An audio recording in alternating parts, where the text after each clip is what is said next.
Ignition sequence starts. 6, 5, 4, 3, 2, 1, 0.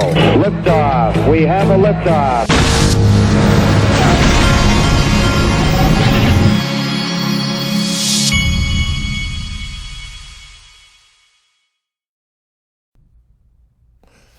Hey everybody, this is the Digital Asset Investor, and you know we're having that proper, Ripple's going to be doing that proper party.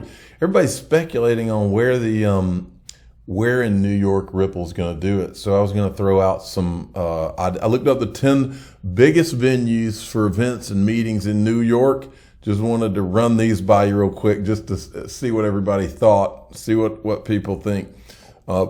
The number one place is the Jacob Javits Convention Center, then Pier 94, Yankee Stadium, Hilton, New York, Marriott Marquis, Sheraton, New York Hotel and Towers, the Hammerstein, Roseland Ballroom, MetLife Stadium. Those are the top 10.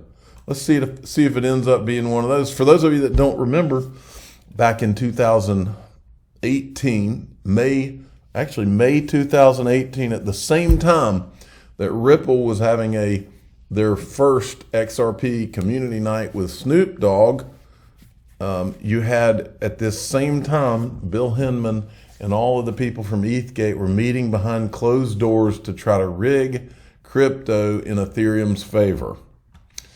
Dark Defender says, if you think XRP will stay under $1 for a long period, just think again. I agree with Dark Defender. I wouldn't be surprised if September was the month either. Watch this. Need to be forward momentum here for a spot Bitcoin ETF. We're just getting news that a DC Court of Appeals sided with Grayscale in its lawsuit against the SEC. This was after the agency denied Grayscale's application to convert its Grayscale Bitcoin Trust, that's GBTC, into a Bitcoin ETF. Check out shares of GBTC.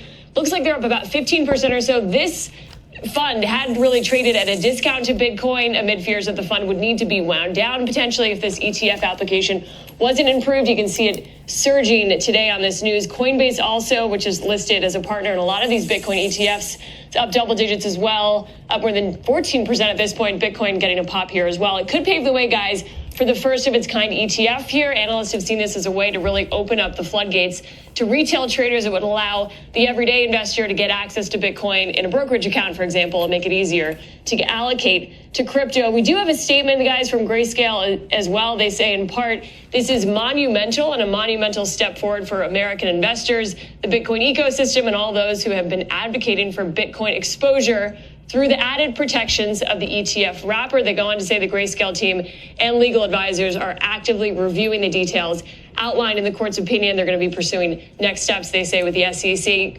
Grayscale, not the only one here in the Bitcoin ETF. You've got, or application rather, you've got BlackRock and Fidelity also in line. And this has been seen as a major catalyst for prices. Bitcoin in particular, the cryptocurrency has really been trading sideways this year as volume drops and a lot of retail investor interest has slowed down along with prices. Back to you.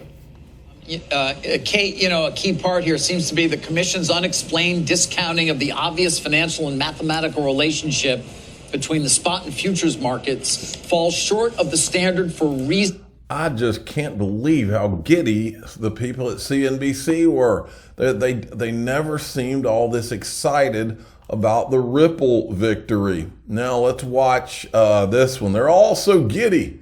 And here's Galaxy Digital. Alex, Galaxy has done a lot Mike of work. Mike Novogratz firm, they're excited. The idea of the floodgates opening at greater scale. Look, if a Bitcoin, it's almost like they're all carrying the same narrative. The floodgates opening is what they're all saying. If we're to finally be approved, what kind of interest would that draw into the system? And at what point do we actually see that come to realization? Because it's not that we do see an ETF tomorrow. We just see a ruling today.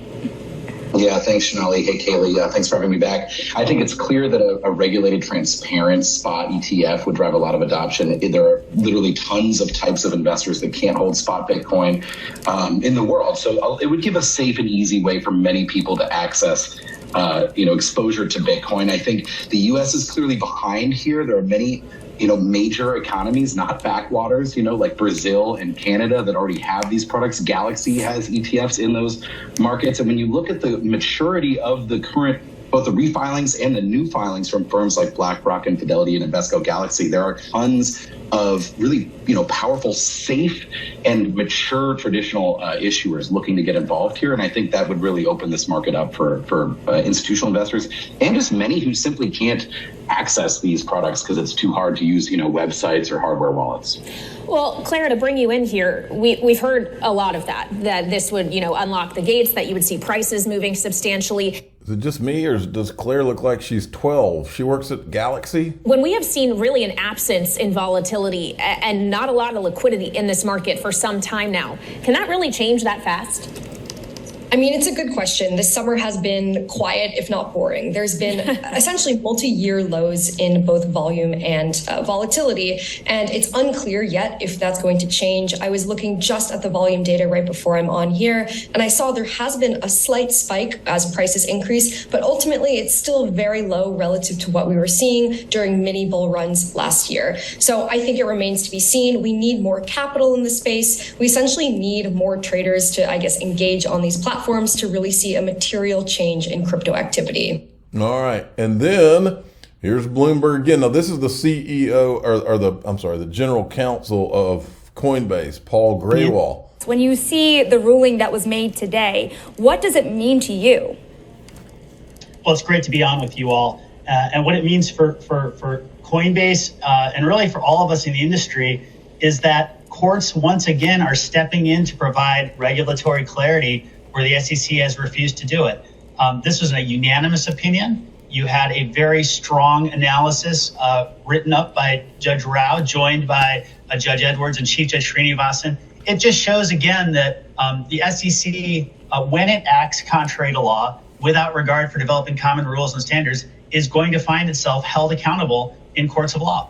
Now, I know that nobody here has a crystal ball, but in your own dealings with the SEC, do you expect that they would just take this, or do you expect them to put up more of a fight when it comes to either this rulings or rulings like it? I mean, there are a lot of outstanding lawsuits when it comes to how it's dealing with the crypto industry.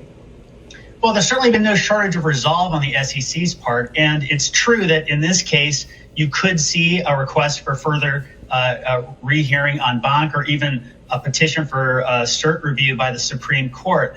But I think the wiser course, the better course, not just for the SEC, but for the industry as a whole, is for the SEC to take a pause and to take to heart the lessons that the DC Circuit was encouraging it to consider in this ruling. Yes, it's possible that on remand, the SEC could come up with new reasons, new excuses why this product should be, or this conversion should be rejected. But it's also an opportunity, I think, for the commission to acknowledge that its course of action, its approach to regulating crypto isn't working.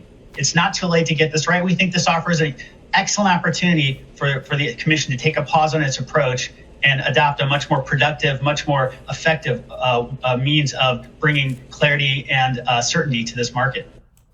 He said that Gary needs to take a pause. Warren Davidson is saying that he needs to fire the SEC chair. That's what Warren Davidson is saying. And he's saying take a pause. And then there's Donald Trump saying you're fired. That definitely should be the thumbnail. And then we have Stuart Alderati weighing in. The SEC is getting battered in court. In our case, it's proven wrong, been called hypocritical, lacking faithful allegiance to the law, fined for discovery abuses, and now another distinguished court saying it's arbitrary and capricious. That's a really big deal. And that is a thumbnail too, Stuart. Thank you. A really big deal.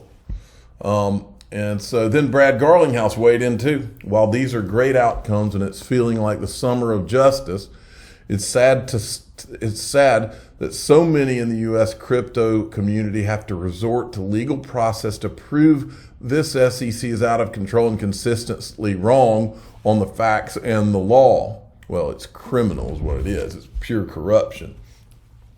John Deaton said, I think this makes Gary Gensler a 3-time loser right here.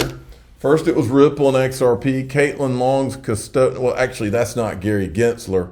It's the government is a 3-time loser. Caitlin Long, Custodia Bank, won a battle as well today. Grayscale won. Remember that crypto is winning the long game. All we need is a massive Coinbase victory. That's what we need. Massive Coinbase victory. Okay. I'm the digital asset investor. I'm not an investment advisor. This is for entertainment purposes only. Please subscribe. Hit the like button. Tell your friends and family. You're fired, Gary Gensler. Thanks for listening.